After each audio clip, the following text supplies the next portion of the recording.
आज हम जानते कि हमारे बच्चे को हम धीरे-धीरे खुद ही ज़हर पिला रहे थे, घर में बैठ के अपने हाथों से पिला रहे थे।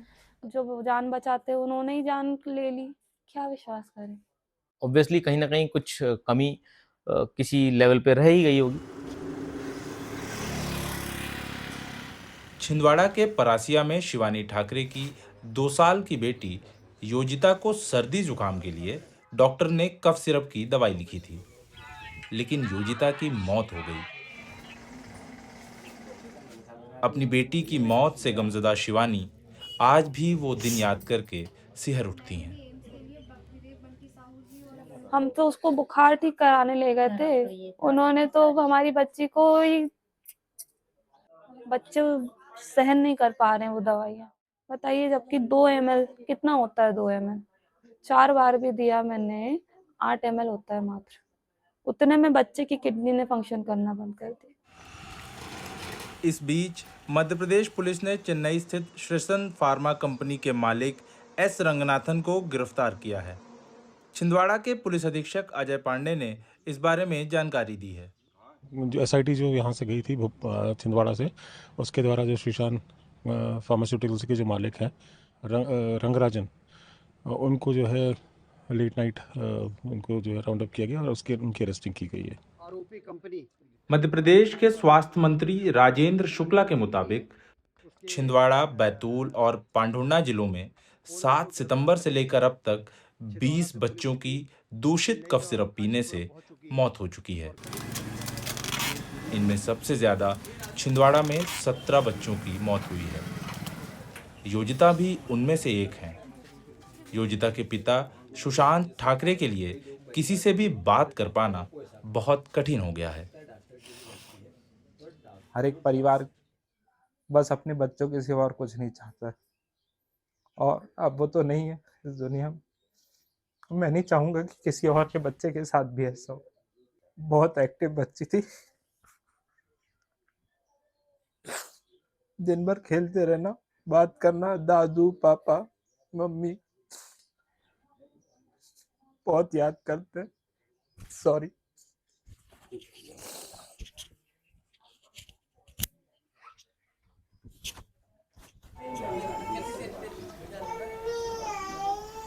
कई और परिजनों की हालत भी शिवानी और सुशांत जैसी ही है। 4 साल के उसैद की आखिरी वीडियो देखकर अपना दिन काट रही उनकी मां अफसाना खान के लिए कई सपने अब कभी पूरे नहीं होंगे। सपने तो बहुत देखे थे हम लोगों ने। हमने सोचा था कि यहाँ कुछ कमाई-वमाई नहीं है। हमारे हस्बैंड और हम 8 दिन पहले ही प्लानिंग किए थे कि हम यहाँ से चले जाएँगे इंदौर। वहीं पे दोनों मियाँ-बीवी अपना कमाएँगे, अपने बच्चों को अच्छी पढ़ाई-लिखाई, अच्छा एजुकेशन देंगे। बहुत सी प्लानिंग थी, लेकिन सोचा ही नहीं था कि ये सब हो जाएगा अचानक।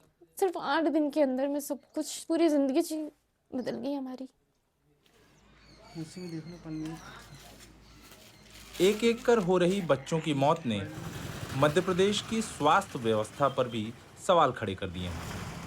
इस मामले की पहली मौत 7 सितंबर को हुई थी और प्रशासन ने 23 सितंबर को इसकी जांच शुरू की। ये जो सिरप बनता था वो तमिलनाडु में बनता था, एक कांचीपुरम जगह है वहाँ पर, और वहाँ पे भी तमिलनाडु गवर्नमेंट ने इसको यहाँ पे जब हमारे मध्य प्रदेश से उनको ये मैसेज गया कि इस तरह का कुछ एलिमेंट है और किडनी को ये इन्वॉल्व कर रहा है, तो उन्होंने अपना टेस्टिंग कराया और उसमें फिर वो आपको पता है कि कोल्ड ड्रिफ्ट सिरप में जो डाईइथिलाइन ग्लाइकॉल जो सब्सटेंस है वो 48.6% पाया गया, जो कि 0.1% से भी कम होना चाहिए। उसके लिए ड्रग इंस्पेक्टर्स होते हैं और कहीं न कहीं उनकी कुछ लापरवाही पाई गई है, इसीलिए 3 ड्रग इंस्पेक्टर्स जो हैं वो सस्पेंड हुए हैं और जो ड्रग कंट्रोलर थे उनको भी हटाया गया है। ऑब्वियसली कहीं न कहीं कुछ कमी किसी लेवल पे रह ही गई होगी। जांच में पता चला कि बच्चों की मौत कफ सिरप पीने के बाद किडनी फेल होने से हो रही है। ये सिरप तमिलनाडु के कांचीपुरम जिले में श्रेयसन फार्मास्यूटिकल कंपनी बनाती थी। यह सिरप छिंदवाड़ा और आसपास के कस्बों में बिक्री के लिए आसानी से उपलब्ध था। तमिलनाडु ड्रग कंट्रोल विभाग की रिपोर्ट में इस कंपनी के सिरप के एक बैच में 48.6% डायएथिलीन ग्लाइकॉल पाया गया। यह वही जहरीला रसायन है जिससे पहले भी गाम्बिया, उज्बेकिस्तान और भारत में बच्चों की मौतें हो चुकी हैं।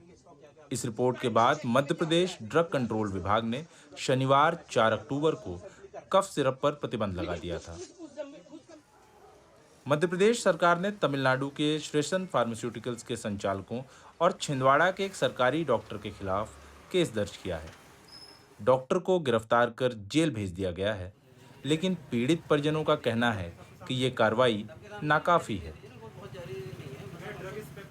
हमने यही सोचा था कि अपना सब कुछ बेच देंगे, अगर हमारा बच्चा अच्छा हो जाएगा तो हम उसके लिए सब कुछ बेच देंगे, सब कुछ दांव पे लगा देंगे, और लगा भी दिया।